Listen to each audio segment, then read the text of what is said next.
This is happiness, to be everything at once. Be unblinded, be unlearned, be unbridled and unburned.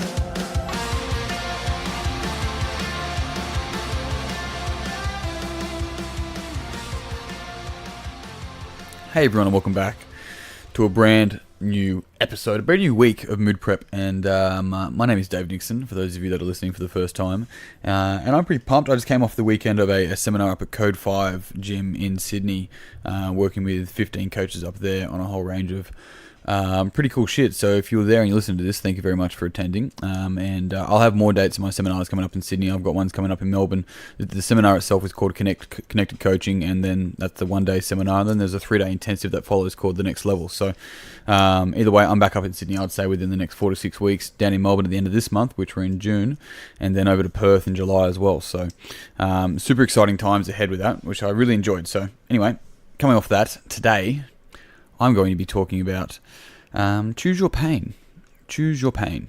So this first, I suppose, this is sort of like an amalgamation of choose your hard, right? And life is somewhat, existential suffering, but it's more so going like, within life, we're going to have to move through pain at some point. Like there is going to be pain in life, and that's inevitable. That's just how life is, and how life, I would say, somewhat should be. But on the flip side of that, if there's pain, and it's also presupposing that there is somewhat of the opposite of pain, which could be perceived as pleasure, and that's good. I think that's normal, and I think that's worthy as well. But unearned pleasure is somewhat dangerous, I would say. Now, what's earning pleasure mean? Now, that's a very debatable concept, but the continual seek of pleasure will probably put you in a space that you're continually chasing happiness, which, if that's the case, if you're continually chasing happiness, it means that you don't have it because it's out of your reach. You're chasing something, right? It's always in the pursuit of something. Pursuit of excellence means you never arrive there. So that's something to consider. And the whole idea of like choosing your pain, right, of choosing your heart, is that life's hard. Like, you don't get to choose whether it's going to be hard or not. You get to choose what type of hard. And I'm using that today as the example of choose your pain. And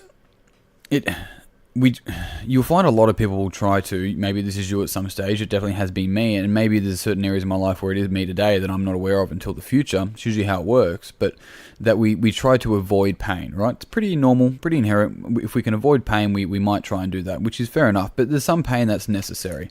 And when we try to avoid that pain, that it's very dangerous, because we can't avoid it. All we do is delay it, and we deepen it. If we delay pain, we deepen it. It becomes worse. It does not become better. And this is what I continually mean when I tell you to like have the difficult conversations. The more difficult conversations you have, the less difficult conversations you have. Like that, I understand for a lot of people that conversation in itself might feel confronting or conflicting, or it feels like they're if you're done the Enneagram, your type 9s, they'll definitely go inwards and try and stay away from this. They want to keep the peace as a peacemaker, so to speak. But what it really does, it just delays the issue. It delays the pain. It delays the discomfort, and it deepens it. It makes it harder and worse. It doesn't go away. And so it's very common for us to try and distract ourselves from the things that are difficult, right? And this is the whole idea of going, it's short-term pain for long-term pleasure. Short-term pleasure, long-term pain, right? I'll give you a real life example of this. You have something that you want to do, be it start one of these, start a podcast, or start a YouTube channel, or start a business, or go to the gym, or write a book, whatever it is, right? A goal that has both a benefit to you and the benefit to the people around you. Because when you improve yourself, you actually help improve the people around you. So if you can imagine the 4 people, you being the 5th, that you spend the most time with, right? If you think of that group of 5. If each one of them improve themselves, then they exponentially improve their circle around them. And this is crucial because we then have an influence on the community, I suppose, that we're most direct to, whether that be in a work setting, a home setting, wherever. And there's definitely some people that will be, I suppose, on the defense to that because of the way they are in life, and you can't hold yourself back. You cannot choose, well, you can, and people do, but I thoroughly believe you got to look at this like, if you're willing to choose to play small so you don't offend somebody else who wants to play small, like, it's just, you got to look at the macro here and where you're going to end up. And unfortunately, if we are in the pursuit, using that word again, of all the things I said before, be it a book, a podcast, YouTube channel, a business, whatever, and then we go to distract ourselves, we might call it procrastination, whatever, we're distracted, we're choosing to run a pattern, whether we like it or not, to react, to do a reaction, a pattern, right, that is distracting us. So we're going to feed a numbness, we can call it procrastination, whatever, that shifts us away from moving towards. And there's the thing that we want. And then there's a positive intention behind that. But the reality is that we're choosing short-term pleasure, but the long-term pain, let me paint that picture for you. The long-term pain in not pursuing your goals is regret, right? That's what you're choosing. You don't know until you get there. Unfortunately, when you get there, you can't buy that time back. It doesn't fucking come back. So it's moving towards the short-term pain and the unknown. That's why it's courageous, and that's why you should do it, because that's how we grow. It's that adversity. That's that we're pushing against something, we're fumbling, and we're learning along the way, and then we earn the pleasure. That's what I mean at the start of the podcast, saying earn the pleasure. You do that by moving through the unknown and moving through the pain. So we can, talk about procrastination is like masturbation. You're just fucking yourself. That's which is kind of funny. But I hope there's no kids in the car when you listen to this. But the thing about this, it's like, sure, that's all well and good, but it's understanding that there's a positive intention behind the procrastination. If you can figure out what that is, then you can move through it a lot easier. But in that moment, what we are doing is we're choosing short-term pleasure, and we need to realize that. It's like, choose the short-term pain. Now, this is in relation to anything. This is in relation to a conversation with your spouse. This is in relation to starting a business or a podcast. This is in relation to anything that it is we want to do. Have a look at what you're choosing. Are you choosing short-term pain, which is discomfort really, it's not often pain, and this is the same for a workout, or are you choosing short-term pleasure? And this is really crucial to look at. It doesn't mean you can't have a fucking cupcake or a beer. It doesn't mean that whatsoever at all, because it matters on the macro. But if it's a habit, right, not a hobby, big difference. If it's a habit, then it's something that's worth asking and looking at yourself as well. It's like, that pain is going to come no matter what. No matter what, it's coming. It's coming in the form of regret. It's coming in the form of self-loathing. It's coming in the form of injuries. It's coming in the form of being broke. It's coming. You don't have a choice. But you have a choice whether you deal with it in shorter forms today or in a big lump sum later on. That's all it is. Can I eat just a little bit of shit, if you want to call it that? Later on, it won't be shit, by the way, because you'll understand the process of it and the necessity of it every single day to enable me to be able to be in a position later on where I built something out of stone rather than wishing that I built something, right?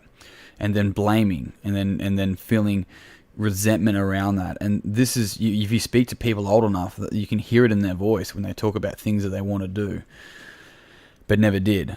And if you're young enough, and I'm saying young enough is a fucking relative number, right? If you're 40, you still got time. You speak to an 80-year-old, right? If you're 80, fuck it, still got time. Sell your shit and do whatever you want to do. And if you're 30 or under, like I talked to like a 23-year-old today, right?